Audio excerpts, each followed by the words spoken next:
All right, everyone. I am here to do a quick emergency video because of some wild news that happened today in the IndyCar world. We cannot do a podcast, a Speed Street podcast, because my producer is in the Czech Republic about to play a rock show, about to play with his band, and my co-host is busy as well. But I wanted to have a quick chat about this. So if you haven't seen the news yet, Joseph Newgarden, Scott McLaughlin disqualified from St. Petersburg. Now, that seems like a long time ago because it was. That was our first race.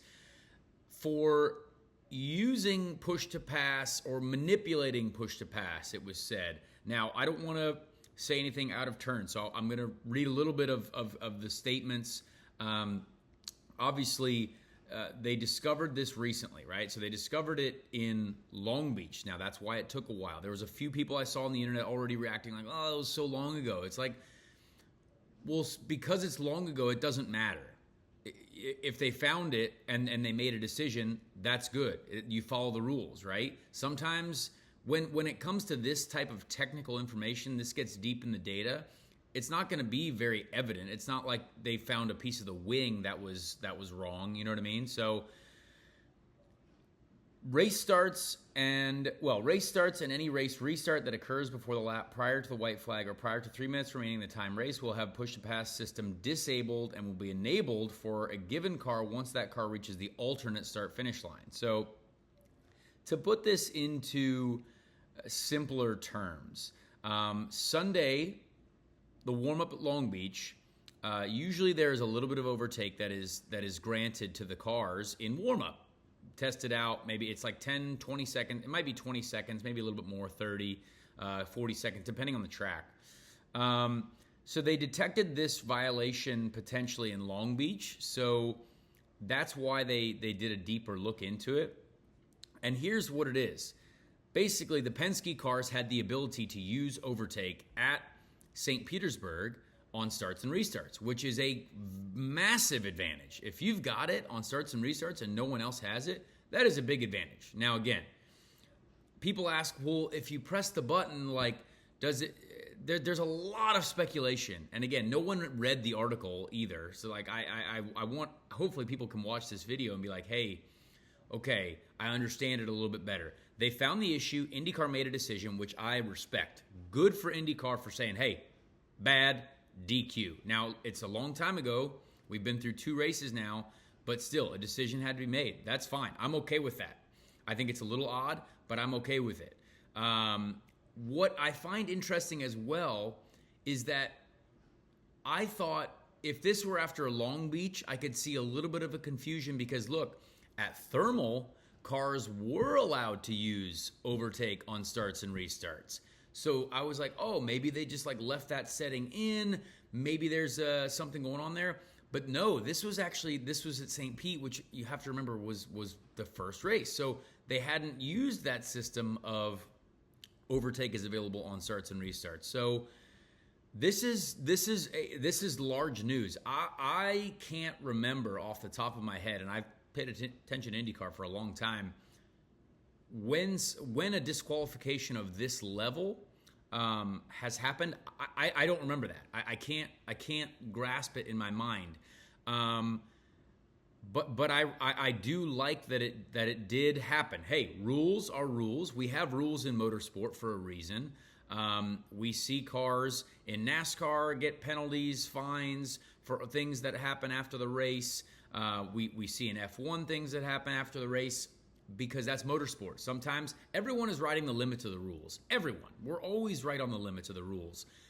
But, you know, I would also like to read Penske's statement because obviously they had to say something. So this is what Tim Cindric said, just to make sure we get their side in too.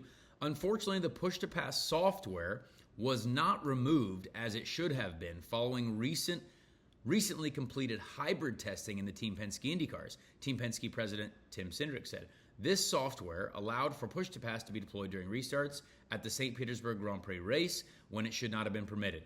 The number 2 car driven by Joseph, and 3 by Scott, both deployed push-to-pass on a restart, which violated IndyCar rules. And Team Penske accepts the penalty. So, got to respect Team Penske for that. I imagine Roger's not thrilled. But look, as a driver, we push that button. If that button is there, I'm going to push it, because even if it does, we know that it's not there, right? But maybe sometimes you might get lucky and you trip the system or something happens. I definitely know drivers that push that button when they know it's not allowed, just for, hey, maybe we got it. I don't know. Maybe we can get it. I've seen it happen before. I've even pushed it on accident under yellow, which you hate because you're like, oh no, you accidentally use it. This was actually before, I think, the last time I pushed it under yellow, I think, was before they had rules where it wasn't able to be used on starts and restarts. But it's possible. But that's a big penalty for Josef. Big penalty for his championship. Big penalty for Scott as well, who has had a consistent kind of start to the season. Wild news. But let's think about it this way, right? We had tough ratings news for Long Beach, and then now we have a big news story that is everyone is talking about it. I just watched the Pat McAfee show, which I believe currently is one of the biggest sports shows in the world. It's on. I was at the airport in Burbank last week. It's on television. It's on everywhere. It's ESPN. Pat is talking about the IndyCar series and this news. So they always say any publicity is good publicity. That's not always true. But hey, these are rules being enforced to a large organization, to a very prominent name, and that's big news. Now, I don't think there's any intentional cheating going on. But look, sometimes if you get found out, you get found out. You know what? There's been people always pushing rules in racing. That's why we do it. We push the absolute limits of everything possible. And you know what? They were found guilty of doing something wrong. And so guess what? What's done is done. I think this is a lot of hype before Barber. We have a race to watch this weekend on NBC. I can't wait to see it now. Josef's going to be fighting from like 11th in the points. Scott's coming. They're going to be going strong. So this is wild news. This is big for Penske. This is big for IndyCar. We're getting talked about on sports shows. We're trending.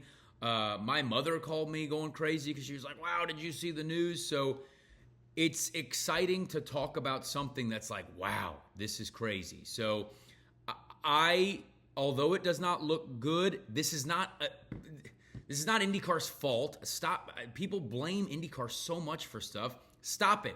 It's a rule that was found out and they made a decision, and it's Wednesday. Like, I'm sorry, but I hate seeing so much blame for it. Stop blaming it. We made a decision, rules, boom. We found out, hey, it's crazy news. So that's your quick update from the Speed Street podcast. Please follow our podcast. We just actually released the episode this morning, so you can check it out. Interview with Scott Dixon. Technically now we have to interview Pato O'Ward at some point because he is now the winner of the St. Petersburg Grand Prix.